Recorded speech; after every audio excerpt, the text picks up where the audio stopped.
So the Dhamma for today is called the Sappurisa Dhamma. Sappurisa is a fairly generic word meaning something like a good person. But it has the connotation of being a cultured person or a high-minded individual, someone worthy of respect, someone wise. These are sort of the connotations, the implication of calling someone a Sappurisa. Literally it just means good person, good Purisa person. But the Buddha used this word to refer to those who should be listened to, those whose Dhamma should be followed, the Dhamma that are worth learning, worth following. So these are the Dhamma that make someone worth listening to and worth following. So we can take it in two ways. First of all, of course, it's the sort of person we want to associate with, the sort of person we want to follow, listen to, emulate. But the second, of course, is the sort of person we want to be ourselves. Obviously, it behooves us to become Sappurisa as well. So these aren't very specific meditative teachings, but they're more descriptive of the sort of person you become as a result of practicing the Buddha's teaching, as a result of practicing good teachings. This is the sort of person you become. And more generally, it's the sort of person worth listening to or worth following, a wise person in the world. So in other religions and other spiritual traditions or in secular traditions, there might be different opinions about what makes someone a person worth following or listening to, a cultured individual, which we may agree or disagree with. But this is according to Buddhism, according to the Buddha. What are the really important qualities that we should cultivate to be a good person or a person worthy of respect. So the 7 Sappurisa Dhamma are Dhammanyutta, knowledge of the Dhamma; Attanyutta, knowledge of the meaning; Attanyutta, knowledge of oneself; Mattanyutta, knowledge of measure; Kalanyutta, knowledge of time; Parisanyutta, knowledge of company; and Puggalanyutta, knowledge of persons or people. These are the seven Sappurisa Dhamma, the Dhamma that the Buddha said make someone a good person or a person worthy of respect. So the first couple are pretty obvious. Dhammanyutta, obviously, in Buddhism, we couldn't consider someone to be worth listening to if they didn't know the Dhamma. The Dhamma meaning at the simplest level, meaning the truth. More specifically, the truth taught by the Buddha. So not all truth. Some truth is not very important, not very meaningful, and if a person is knowledgeable in certain areas, then still not considered to be of any value or any merit. It doesn't make one worthy of respect in the Buddha's teaching to know a lot about mathematics or biology or chemistry or the arts or that sort of thing. But things that are of importance are knowledge of sila, knowledge of samadhi, knowledge of panya, wisdom, knowledge of mindfulness, the 4 satipatthana, knowledge of all the bodhipakya Dhamma, the 37 constituents of enlightenment. All the many teachings of the Buddha, any of the teachings of the Buddha are worth learning. So it's the sort of person that we want to associate with, obviously someone who knows the Buddha's teaching. At the very basics level, someone who has the intellectual knowledge, someone who is able to answer our questions, who is able to refer to the Buddha's teaching and provide us with the information that we need to apply ourselves to the practice properly. Someone who has correct knowledge, who doesn't get the Buddha's teaching wrong, who enumerates it correctly and is able to provide the teachings this is the sort of person that obviously we want to pay attention to, and it's the sort of person we want to be as well. We want to be someone who is knowledgeable of the Dhamma, so if other people ask us, we can tell them, so that we ourselves have this information at our fingertips, that we're able to access the Buddha's teaching. We have to be knowledgeable of the Dhamma. So on a basic level, it just means intellectual knowledge. Obviously, on a deeper level, it means actually knowing these teachings for ourselves, having experienced them, having experienced suffering at the basic level. No, and the first thing for us to experience is suffering, and to understand is suffering. Not exactly experience in the way we would speak of it, but to become familiar with suffering in a way that most people normally aren't. Though a person might experience great suffering in their lives, they're not really very familiar with it if they haven't spent time being mindful of it. So just knowledge of suffering on a deeper level, it actually means understanding it, and understanding the cause of suffering, understanding the three characteristics, that all things that arise are impermanent. Not just knowing that intellectually, but knowing that truth, having experienced it for oneself. All the way until we ultimately experience Nibbana, the freedom from suffering. This would be Dhammanyutta at the highest level. Someone who knows the Dhamma means someone who has seen the Lokuttara Dhamma, the super-mundane Dhamma, for themselves. Is the sort of person obviously we want to be, obviously the sort of person we want to associate with. Someone who has seen Nibbana, experienced Nibbana for themselves, is someone worth listening to. They know the path, they know the destination, they can tell you how they got there. At the very least, they can provide some hint for you to get there as well. As opposed to someone who hasn't been there and can't accurately or verifiably point out the path.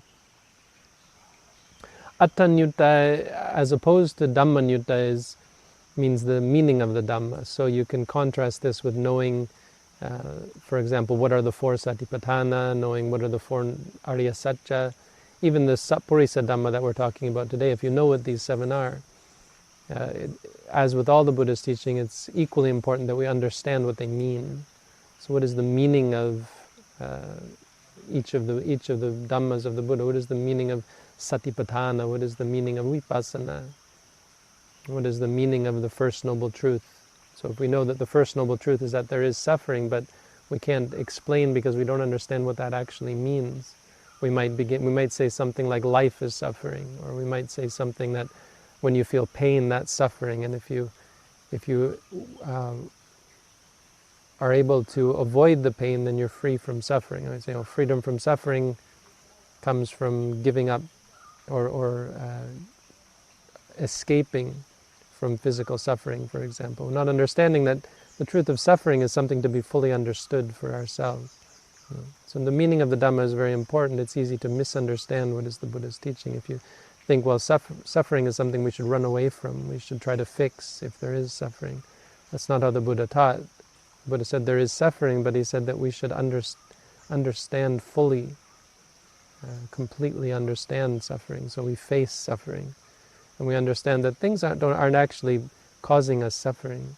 Our suffering is because we don't understand them, because we aren't familiar with them, and so we react. We judge them as bad, as a problem. And we judge other things as good and as worth clinging to, and so on. So this, for example, Attanyutta means knowing the meaning of the Dhamma. Not only should we be able to recite the Buddha's teachings by memory, but we should also be able to understand them. And this, of course, on a deeper level relates to our practice and our realization for ourselves. Only through personal realization can you really say you understand the meaning of the Dhamma, or the truth of the Buddha's teaching. The third, Attanyutta, means knowledge of oneself, which of course doesn't mean knowledge of the self. It doesn't relate to knowing or becoming in touch with your inner soul or self. It's not about that kind of thing. It's a very simple, more colloquial and figure of speech to say that we should know ourselves. This means we should know the measure of ourselves. What are our qualities? We should know the bad characteristics and the good characteristics. What defilements do we have? We should know our greed and be aware of when we have greed, and aware of the anger that we have inside, our potential to give rise to anger. We should be aware of our delusion. To know these things is a very valuable thing. The Buddha referred to it as buried treasure. That's very hard for us to find. And if we do find it, it's such a real valuable thing to dig up, to unearth. So much about ourselves is hidden, and all of it is of great value if we can dig it up and come to see it for ourselves, bring it into the light. Attanyutta means knowing these things, the things that we normally ignore or are ignorant about ourselves, not realizing that we're causing ourselves suffering. The biggest thing that we don't realize is that we are the greatest cause of suffering for ourselves. Other people cannot really hurt us. External influences can only trigger the mind, but it's actually our mind, our own qualities that cause us to experience happiness or suffering. And it's through ignorance of them that we cultivate bad habits, through lack of clarity and lack of understanding about the nature of how our mind works. We really don't have very much depth of understanding of how our own mind works, and as a result we make so many mistakes. Wanting to be happy, we engage in activities that lead to suffering. Wanting to be free from suffering, we engage in those very activities that cause us suffering. We have no real understanding of how to bring about happiness because we don't understand ourselves. We don't understand how we work. We don't realize that we are acting and speaking and even thinking with qualities that are causing us suffering, with greed, with anger, with delusion. So we know our negative aspects, we know our positive qualities as well. Knowledge of our level of ethics and our restraint of mind and our capacity to guard our senses and that sort of thing. Our focus, we have a sense of our level of focus and concentration, and our wisdom. Having a sense of our good qualities allows us to measure them and understand the work we have left to do. Understanding the limits to our mental qualities as opposed to overestimating ourselves. It's a common thing for intensive meditators to overestimate the benefits of the practice, and when they leave, when they continue on with their lives, they're discouraged, thinking that they wasted their time, as they thought they got they gained such and such a level of attainment, and then realizing later that their attainment was on a lesser level. So knowing yourself and having some kind of clarity of understanding as opposed to wishing or wishful thinking, and thinking you are enlightened when you're thinking you've reached a goal when you haven't actually reached it, or thinking you're at a certain level when you're not at that certain level. Of course, mindfulness is a big part of this. Knowing oneself is a description of what it means to be mindful. A mindful person is someone who is in touch with their own mind, how the mind works, seeing the good and the bad, and having a good sense of the nature of their mind and how the mind works. This is a quality that we want in those who we listen, those who we follow, and it's a quality, of course, that we seek out for ourselves, knowledge of ourselves. A person who doesn't know themselves obviously can't provide much help for other people, but more importantly isn't much help to themselves. Not having knowledge of yourself, of how your mind works, is a major, sort of the major cause of stress and suffering as we make mistakes and engage in harmful behavior of body, speech, and mind. Number 4, Mattanyutta, knowledge of measure, which means something like knowledge of the right amount. And this most often refers to the very simple act of partaking of food. The Buddha was very insistent on reminding us of the importance of moderation in eating. And it might seem that, well, that's just one of the many things that one could find seek moderation, and it's true. There are other dhammas, other things that we can and should exercise moderation in regards to, but there's nothing like food as it relates to our mental health in terms of what we partake, because food is something that we have to partake of every day, and it's something that is very fundamental in what it means to be alive, what it means to be a corporeal being. Food is what nourishes and what sustains us. It's what allows us to live. And more importantly, it's what we chase after in so many different ways. We chase after it in a very practical sense just to keep ourselves alive. We're constantly having to seek out food. Even monks have to do this. But it's also something that we seek out for pleasure. It's one of the major sources of sensual pleasure for human beings. We seek out pleasant tastes and sensations in eating, almost more than any other thing.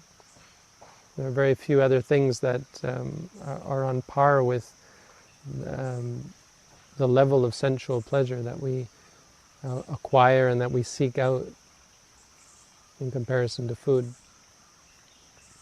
So it's obviously something that is prone to major abuse. It's the sort of thing that is a cause for great suffering as we abuse it. For those when we don't know moderation, where we don't know the right measure, and more directly, where we don't exercise mindfulness in our consumption of food. So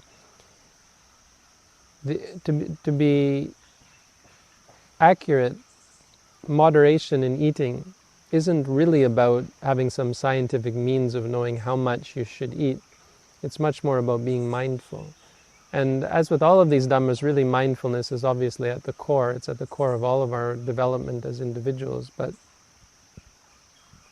here especially we can see that rather than trying to seek out moderation, it's something that we can see in ourselves and in others as being a result of the proper cultivation of mindfulness. If we cultivate mindfulness successfully, if we're systematic, if we're diligent in our cultivation of mindfulness, we'll become the sort of person who knows the right amount to everything, especially or most glaringly in regards to food. A person who is mindful obviously will only eat as much food as they need to eat.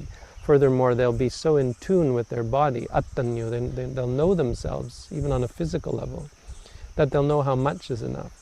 And they'll become very quickly familiar with how much food and how to recognize the signs of how much is enough food rather than going over it.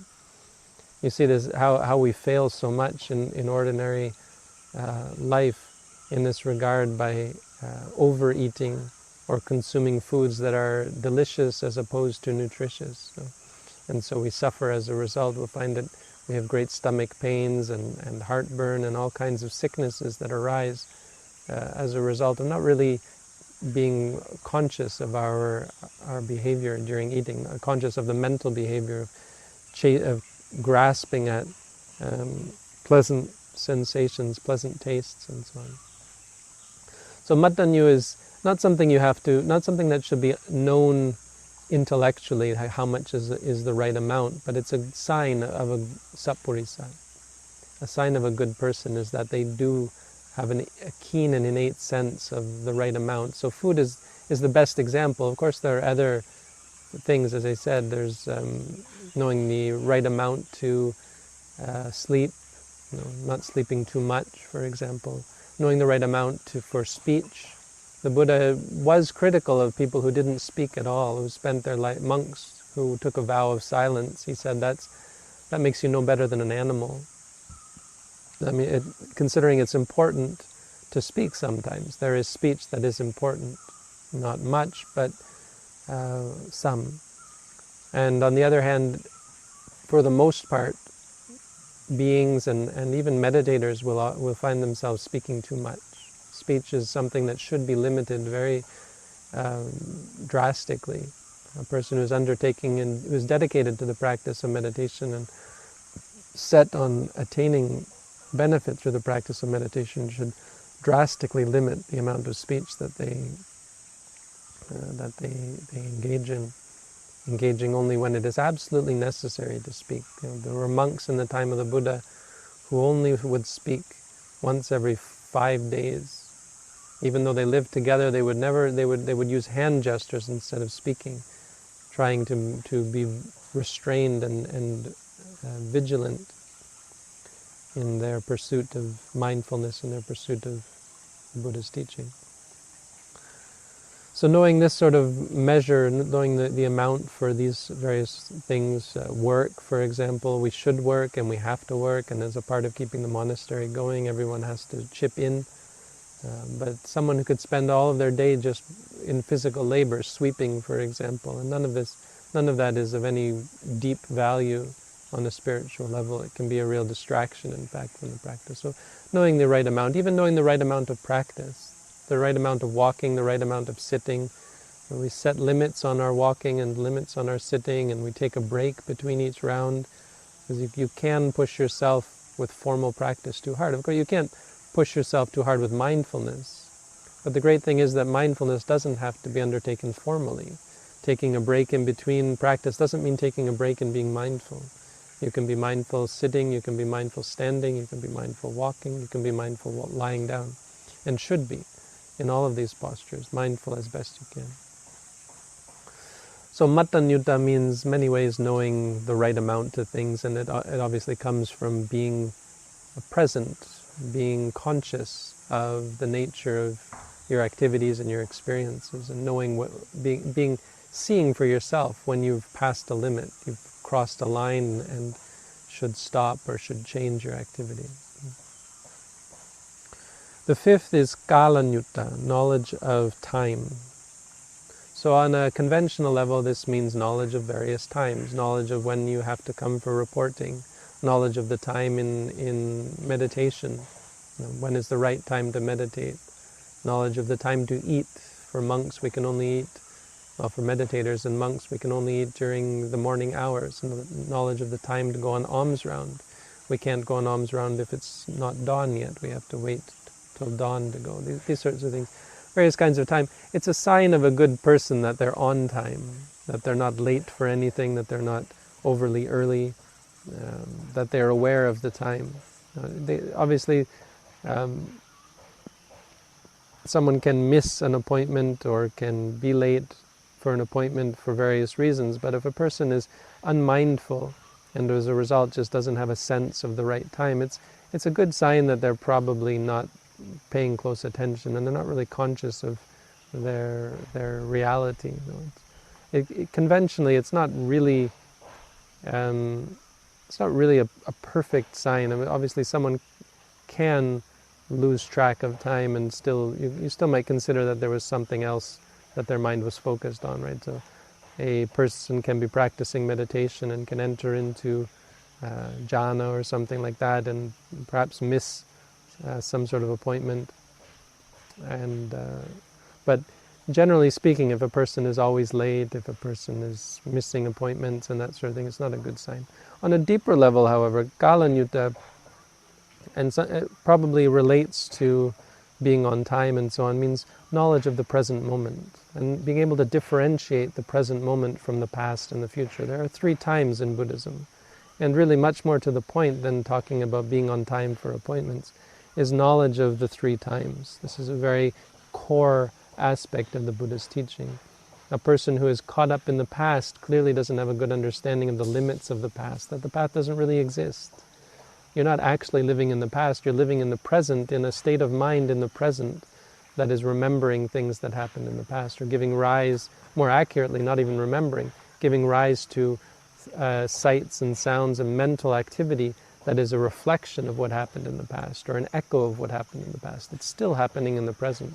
And mostly we don't experience this, we aren't conscious of this. We think we're in the past, we're living in the past, in that moment.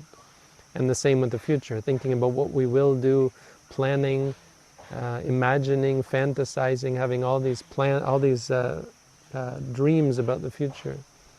This is not being present, not being mindful. The practice of mindfulness, you see that even future thought, past thought, any kind of thought, whether it's present, past, or future, is always happening in the present. So when we live in the future, all these worries and ambitions and goals we have, all of that's happening here and now. But the problem is that we're not conscious of that. We're not present with it. We're not aware and alert and in tune or in touch with the activity that's going on while we plan about the future or mourn about the past or are nostalgic about the past or that sort of thing.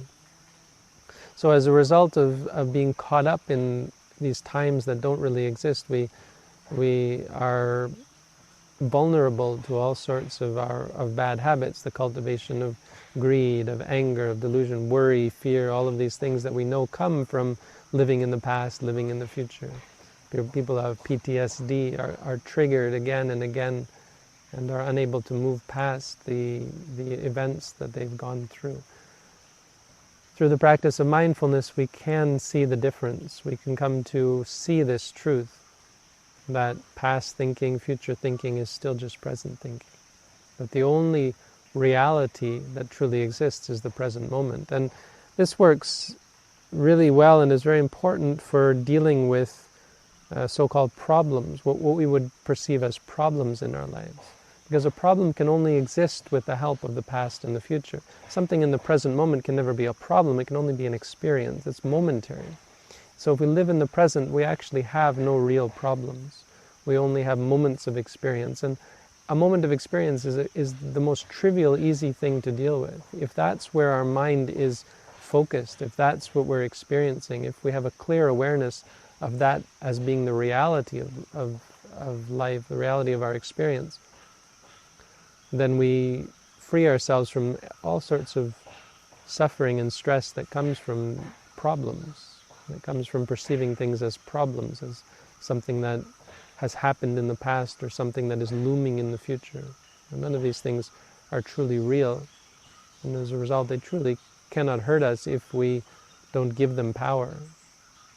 By placing our attention in the present, by being able to distinguish between the present and the present reality and the future and past unreality, we are safe. We are completely safe and secure, free from the dangers of the defilements which can't arise if we're focused on just experiences. So kalanyutta on a deeper level means this, knowledge of the present moment. The sixth is parisanyutta. Parisanyutta means knowledge of the different kinds of companies, different kinds of groups or communities. So this is a sort of strictly conventional teaching relating to how someone is able to interact with various types of communities. Because our behavior and our attitude and our approach to different types of people has to be to some extent different. Or maybe to put it another way, our interactions, our ability to interact with different types of people depends on our ability to adapt to their different mannerisms. To some extent, a person who is wise, a person who is a Sappurisa doesn't change no matter what community or company or culture they're engaged in. Now they're able to adapt, certainly, but they're also able to respond without being flustered, without being disturbed, without being triggered or upset by different cultures and different mannerisms. An ordinary individual might feel social anxiety in different communities when around rich people or poor people or people of different ethnicity, when around people of different religious or cultural background, when around people of a different gender even, people of a different age, when around old people, when around young people, all of the different kinds of people. It's a sign that the Buddha pointed to that a person is undeveloped, if they're disturbed, if they're unable to adapt, inflexible, and unable to enter with confidence in the different kinds of communities or amongst different company. So a sign of someone who is developed, who is a good person, is that they see through people. They see through the different kinds of people, or the different groups of people, and seeing that behind them there is only still people. There is still only the body and the mind. So a person who practices the focused on the truth and seeing the truth of reality sees beings as simply this: physical and mental experiences that arise and cease, because they're familiar with how their mind works, how the mind works. They're familiar with the truth of experience and the truth of reality. They don't place any weight or importance on the differences in regards to the various types of people. And so as a result, they are at peace and calm and unshaken when having to engage with different sorts of people. There is no one who takes them off guard, whether it's someone who is loud and obnoxious or someone who is quiet and peaceful. They're equally able to approach such people and engage without fear or without stress or without agitation. It's a sign that you can see in people who are cultured or developed, that they are undisturbed and easily able to adapt to different types of people. Something that the Buddha had very clearly, was able to approach kings and be approached by kings, and likewise to be able to engage with poor beggars and people who were impoverished, or those who were sick or old, or those who were young. The Buddha could approach all of these people without fear, without uncertainty, and was able to teach the same Dhamma to all of them in a manner that they would be able to understand. Parisanyutta. This final one, Puggalanyutta. Puggalanyutta is one of the most important conventional Dhammas. It's not a deep teaching on how to understand reality. Puggala is not something that relates to ultimate reality. In ultimate reality, there is no Puggala, there is no person, there are no people. But in a conventional sense, this is the most important, because it's the essence of what we're talking about today, how we determine the sort of person we want to be and the sort of person we want to associate with. Puggalanyutta means knowing the sort of person that we want to associate with and the sort of person that we want to be. Being able to differentiate. See that these sorts of people should be avoided, or at the very least should be instructed and guided. And these sorts of people should be learned from. Some sort of people should be followed and emulated, and some sort of person you want to associate with, some sort of person you feel would be better off to not associate with, that no good comes from spending time or being close to such a person. Purisanyutta is Puggalanyutta is the essence of the beginning of the religious life. It's where we all start, finding someone or someone's, groups of people or people who we can approach and who we can rely upon to instruct and to guide and to support us in our practice of the Buddha's teaching. The Buddha said this is the essence of the holy life. It's the entirety of it. That we should find people who can guide us and who can support us and who we can emulate. So it's crucial that we're able to distinguish, and it's an enviable trait, something that most of us don't have when we first start out, not knowing which sort of person to follow, which sort of person to listen to, and what sort of person not to listen to and not to follow. Something that we can envy in those who have it and respect and hopefully emulate. Something that we can take from those who are wise, the people that they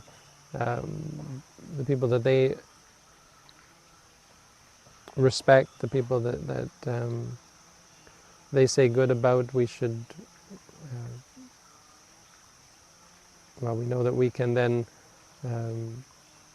approach such people.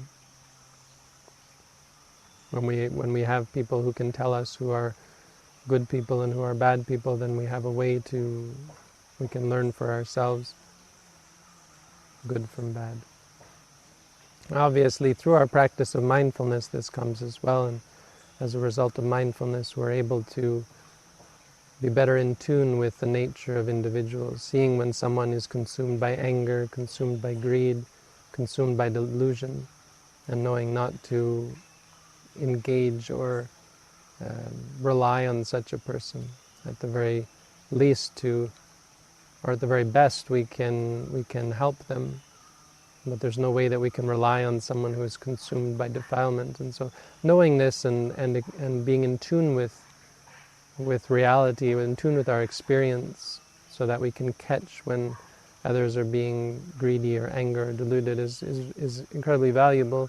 And the opposite is, of course, incredibly valuable, to see someone when someone's mind is pure and to recognize that and to incline towards associating with such people.